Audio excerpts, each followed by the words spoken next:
Hi, this is R.J. Williams, Jr., aka the Pitchman. Today, I'm going to tell you, if you want to see, you can check out the video series. But today I'm going to tell you a little bit about closing. I'm going to tell you about a few different techniques. Now, I started selling probably 10, 15 years ago, as everyone does in their 20s that doesn't have anything else going on. If you need to make some money, you can always serve tables. That was kind of where I honed my sales skill. I guess I found it and I said, this is for me, but maybe I should sell something else. So what I used to do was I'd go to a table and I would tell them exactly what was good on the menu. I would pick 3 or 4 things and I would say, these are my recommendations. These are really good. Everybody loves them. We sell a ton of them. They are the best bang for your buck, what have you. You don't want to make too many decisions. When you sit down and you look at a huge menu, it's just stressful. You go to Walmart and you got 300 kinds of peanut butter. Don't you wish there was a knowledgeable salesperson there that was unbiased, that was just going to tell you about all the features, advantages, and benefits of which peanut butter is. Basically, you just want them to go through that process for you, do the research, and just tell me, give me the Consumer Reports summary and tell me which one I should buy. That's all I want to know. So people like to be led. If you let them lead, they will either sell it to themselves, which sometimes can work in your favor, or they will usually come up with an objective or an objection that gives them a reason not to buy. People try to come up with reasons not to buy things because they want to save money, they want to be frugal, they want to at least appear that way. If you can overcome that, which is pretty easy with an emotional appeal, or some kind of an appeal to logic, what have you. You can save them money. Cover all your bases. Cover all those appeals. Okay, so a few different techniques. You want to establish a norm.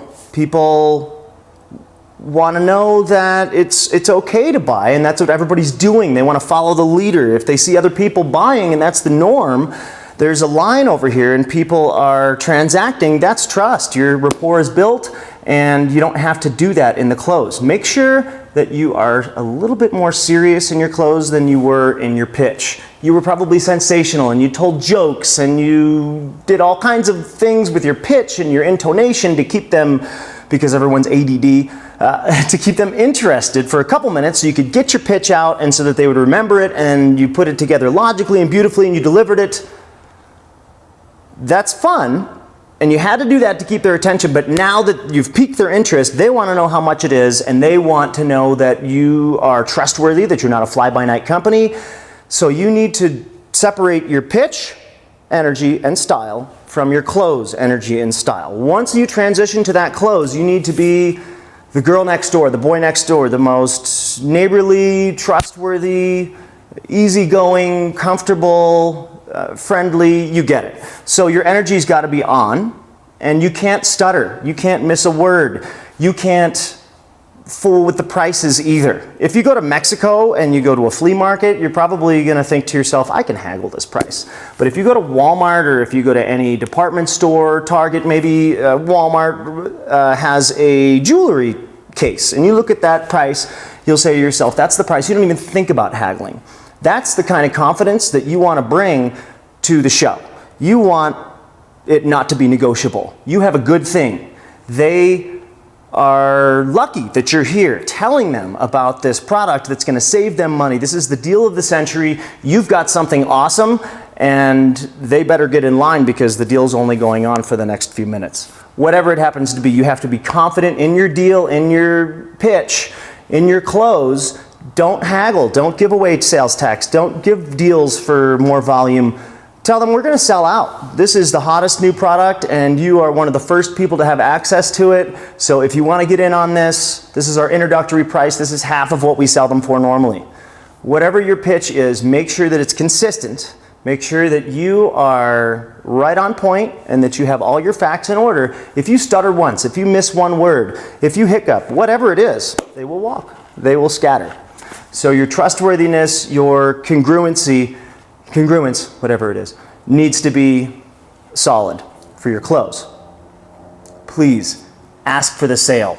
You did all this work for the last however many minutes it took you to do this perfect pitch, and you've memorized this, and you did the jokes right and everything.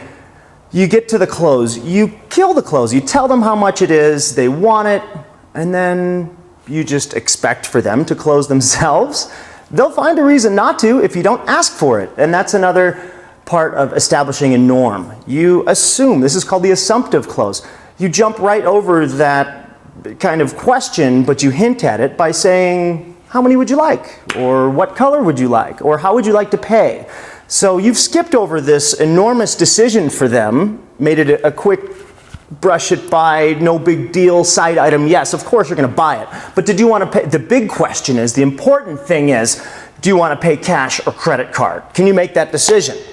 So all they have to do is decide if they're going to pay cash or credit. Oh, I can do credit. That's an easier decision for them to make than, do you want to buy this or not? Don't make that a big deal, because it's not a big deal.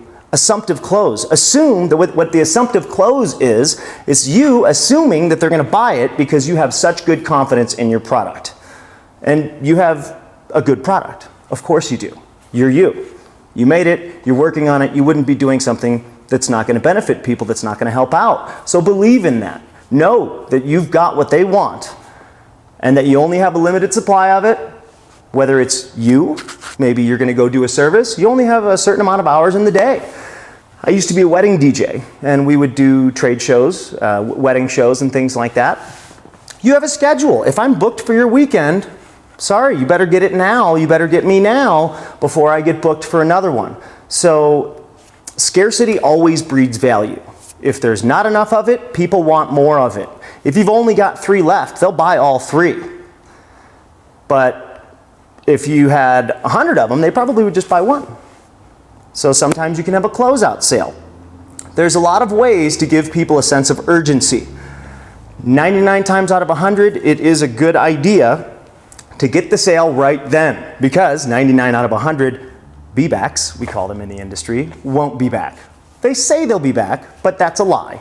They have no intention of coming back. That's their polite way of saying, fail. You don't get the sale. They're being nice to you. They're rejecting you though. So you have to get the sale then. You have to actually ask for the sale. So do the assumptive close. It's not as high pressure. As long as your energy is congruent between your close and your asking, if you do it in the same tone, you don't make a big deal out of it, you do the assumptive close well, people will start saying yes. And you'll be saying inside, really? And then after enough of those, you'll get your confidence up, and that's how you become a better salesperson, by having more confidence in yourself, more confidence in your product, and getting in there and asking for that sale.